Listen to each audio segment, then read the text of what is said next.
सो देखिए फ्रेंड्स, आज हम कॉमन एरर से रिलेटेड क्वेश्चन देखेंगे कि कैसे कॉमन एरर्स आते हैं। तो ये कुछ एग्जाम्स में आए हुए, प्रीवियस ईयर एग्जाम्स में आए हुए कॉमन एरर्स के क्वेश्चन है वर्ब से रिलेटेड। तो चलिए इनमें फाइंड आउट करते हैं कि कौन से पार्ट के अंदर एरर है और उसको हम कैसे सोल्व कर सकते हैं, कैसे डिटेक्ट कर सकते हैं। देखिए पहला जो हमारा क्वेश्चन है वो है the tamed creature was driven into a narrow lane where it was slayed by the kidnapper. तो देखिए इसमें हमें बताना है कि कौन से पार्ट में एरर है। ए पार्ट में एरर है, बी में है, सी में है या फिर डी किसी पार्ट में एरर नहीं है। तो देखिए स्टार्ट करें। द टीम्ड क्रिएचर, जो ये क्या हो गया, ये सब्जेक्ट हो गया यहाँ तक का।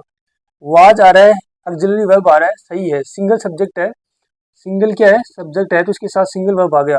वाज ड्राइवन मतलब V3 यूज हो रहा है, मुख्य थर्ड फॉर्म, तो ये भी सही है। इनटू ए नैरो लेन, तो यहाँ तक भी सही है। वेयर ये क्या कंजक्शन है जो दो सेंटेंस को जोड़ रहा है। It was slayed by the kidnapper, ये बोल रहा है कि दो एक टिम्ड प्राणी था, कायर जो प्राणी था उसको क्या किया गया कि एक छोटी सी जो सकड़ी है लेन गली के अंदर ले जाया गया। वेयर इट वाज स्लीव्ड नहीं होगा, ये इसी पार्ट में वहां पर उसका किडनैपर की तरह क्या कर दिया गया, वध कर दिया गया। तो देखिए स्लीव्ड नहीं होता है, हाँ वध करना होता है, स्ले स्ले मीन होता है वध करना। तो इसकी जो सेकंड फॉर्म होती है वो होती है स्लेन। देखिए स्लेव क्या होता है, वध करना होता है, तो इसकी सेकंड फॉर्म होती है वो स्लेन होती है। इसकी सेकंड फॉर्म होती है वो स्लीव होती है। सेकंड फॉर्म क्या होती है इसकी, स्लीव, और इसकी स्लेन क्या होती है, थर्ड फॉर्म होती है। ये इसकी फॉर्म्स होती है। तो यहाँ पर स्लेन आएगा ना कि स्लीव्ड आएगा, ये इसमें आएगा। तो इसी पार्ट के अंदर क्या है, एरर है। कहने का मतलब ये है कि जो एक दुर्बल प्राणी है उसको सकरी लेन गली के अंदर ले जाया गया जहां पर उसका किडनैपर्स की तरह क्या कर दिया गया, वध कर दिया गया। तो वध करने के लिए हम स्लेन वर्ब्स का यूज करते हैं। इसकी सेकंड फॉर्म स्लीव होती है और थर्ड फॉर्म स्लेन होती है। तो स्लीव्ड नाम की कोई फॉर्म होती नहीं है, तो यहाँ पर सही फॉर्म क्या आएगी, स्लेन आ जाएगी। तो इसका आंसर क्या होगा, सी होगा। अगला क्वेश्चन देखिए। Being implicated in A murder case, he was conclusively suspected for all the unsolved murder cases। तो हमें भी इसमें भी बताना है कि फर्स्ट पार्ट में एरर है, सेकंड में है या फिर थर्ड पार्ट में एरर है, इसमें कोई एरर नहीं है। तो देखिए बीइंग इम्प्लीकेटेड, अब यहाँ पर देखिए सब्जेक्ट कहाँ पर है, तो सब्जेक्ट यहाँ पर यूज हो रहा है इसका। तो ही वाज बीइंग इम्प्लीकेटेड होता है, यूजुअली इसको हटा देते हैं, यहाँ पर यूज कर लेते हैं, तो गलत नहीं होगा, सेंटेंस सही होगा। लेकिन हम यहाँ से ऐसे काउंट कर सकते हैं, ही वाज बीइंग, तो बीइंग इम्प्लीकेटेड यहाँ पर दे रखा है, तो ही वाज बीइंग इम्प्लीकेटेड हम मान सकते हैं यहाँ पर। वो सब्जेक्ट इसका भी यही है, he was being implicated in A murder case. तो यहाँ तो सेंटेंस सही है। आगे देखिए ही वाज कंक्लूसिवली सस्पेक्टेड, तो कंक्लूसिवली सस्पेक्टेड दोनों वर्ड्स के साथ कैसे यूज कर सकते हैं। कंक्लूसिव का मीन्स होता है कि किसी डिसीजन पे पूछना, किसी निर्णय पे पूछना, और सस्पेक्ट मीन्स क्या, संदेह करना। तो दोनों कॉन्ट्राडिक्टरी हैं, तो इनमें से हम क्या करेंगे, he was suspected for the unsolved murder cases. ठीक है, तो इसमें इसको हटा देंगे, ये क्या है, सुपरफ्लुअस है, अतिरिक्त है सेंटेंस के अंदर, इसकी जरूरत नहीं है, इसको हटा देंगे। तो इसी पार्ट के अंदर क्या है, एरर है। अगला एग्जांपल देखते हैं। देखिए when I was young I can run faster than Mohan.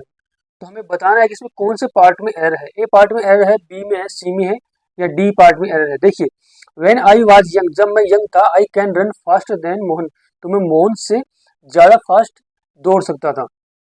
तो देखिए व्हेन आई वाज यंग, ठीक है, ये यंग क्या है, एडजेक्टिव है यहाँ पर। When I was young I can run, ठीक है, faster than Mohan, I can run faster than Mohan. अब देखिए ये सेंटेंस किस में यूज है, V2 यूज हुआ है, मतलब पास्ट के अंदर सेंटेंस है ये। तो यहाँ पर ये प्रेजेंट के अंदर आ रहा है, तो ये पूरा पास्ट में ही होगा। पास्ट में अगर सेंटेंस है तो वो पास्ट में ही होगा। तो यहाँ पर कैन के स्थान पर क्या आ जाएगा, कुड आएगा, कुड आ जाएगा। कैन की फर्स्ट फॉर्म क्या होती है, कुड होती है। तो when I was young I could run faster than Mohan, जब मैं यंग होता था तब मैं मोहन से ज्यादा फास्ट दौड़ता था। इसका मतलब ये है सेंटेंस का। तो देखिए फ्रेंड्स, हम प्रीवियस ईयर एग्जाम में आए हुए कॉमन एरर्स के क्वेश्चन देख रहे हैं। तो चलिए कुछ और क्वेश्चंस देखते हैं। ये सारे क्वेश्चन प्रीवियस ईयर एग्जाम में आए हुए हैं। अगला क्वेश्चन है हमारा question number 4। My brother thinks that somebody must have डेड हिम स्टील द स्कूटर। हमें बताना है इसमें ए पार्ट के अंदर एरर है या बी पार्ट के अंदर एरर है या सी पार्ट के अंदर एरर है या डी इसमें कोई एरर नहीं है। तो देखिए माई ब्रदर थिंक्स, इसमें माई ब्रदर क्या होगा, सब्जेक्ट हो गया। ये क्या आ रहा है, वर्ब्स आ रहा है, क्या है वर्ब्स, तो सिंगल सब्जेक्ट है, सिंगल वर्ब्स आ रहा है, सही है। देखिए वेब्स में अगर एस या एस लग रहा है तो वो सिंगल सब्जेक्ट होगा, अगर वेब में एस या एस नहीं लग रहा है तो वो प्लूरल वर्ब होता है। अगर यहाँ पे थिंक होता तो ये प्लूरल वर्ब होता, इसमें एस लग रहा है तो क्या होगा, सिंगल सब्जेक्ट हो गया, सिंगल वर्ब हो गया। My brother thinks that, that conjunction use हो रहा है, समबडी मस्ट हैव डेड him him to steal the scooter. देखिए डेयर यहाँ पर मैन वर्ब के रूप में यूज हो रहा है, डेयर यहाँ पर मैन वर्ब के रूप में यूज हो रहा है, तो उसके बाद डेयर के बाद अगर डेयर नीड का प्रयोग मैन वर्ब के रूप में हो तो इनके साथ हम टू प्लस मुख्य वर्ब की फर्स्ट फॉर्म का यूज करते हैं। अगर डेयर का यूज मैन वर्ब के रूप में नहीं हो रहा है तो उसके साथ हम मुख्य वर्ब की फर्स्ट फॉर्म का यूज करते हैं। तो यहाँ पर डेयर का प्रयोग मैन वर्ब के रूप में हो रहा है तो यहाँ पर टू स्टील आएगा, न कि ओनली स्टील आएगा, तो इसी पार्ट के अंदर एरर है। अगला एग्जाम्पल देखिए, Harish need not come here as it is getting dark.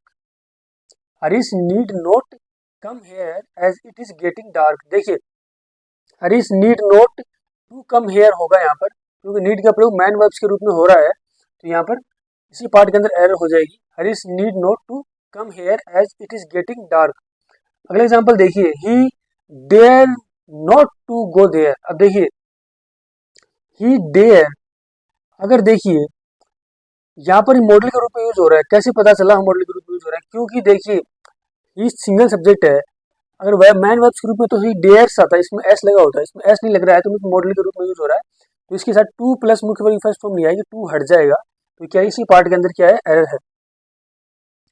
अगला एग्जांपल देखिए, I use to play hockey when I was 10 years old. देखिए यूज टू नहीं होता है, व्हेन आई वाज पास्ट की बात कर रहा है तो आई यूज टू होता है, इसमें डी लग जाएगा, इसी पार्ट के अंदर एरर है। आई यूज टू होता है, न कि यूज टू होता है। I use to play hockey when I was 10 years old. जब मैं 10 साल का था तब मैं हॉकी खेला करता था।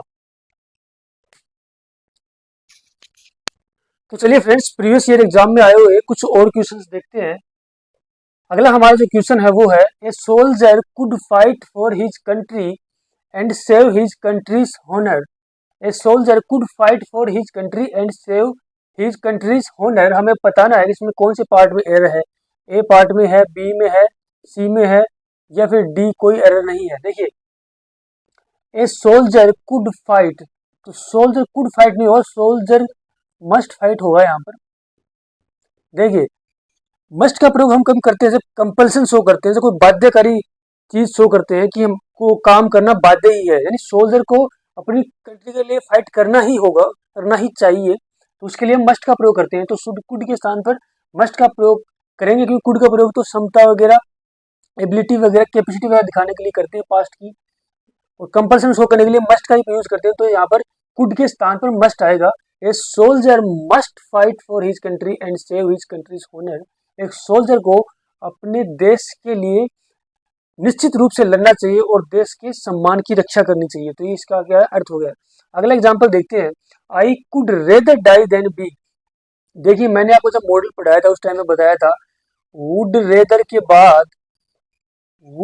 बाद हमेशा देन का हम यूज करते हैं। तो यहाँ पर ये वाला देन ना आकर, ये तो कंजक्शन है, ये वाला आएगा THAN आएगा। तो इसके अंदर किस पार्ट में एरर है, इस पार्ट में एरर है, इसके अंदर इस पार्ट के अंदर एरर थी।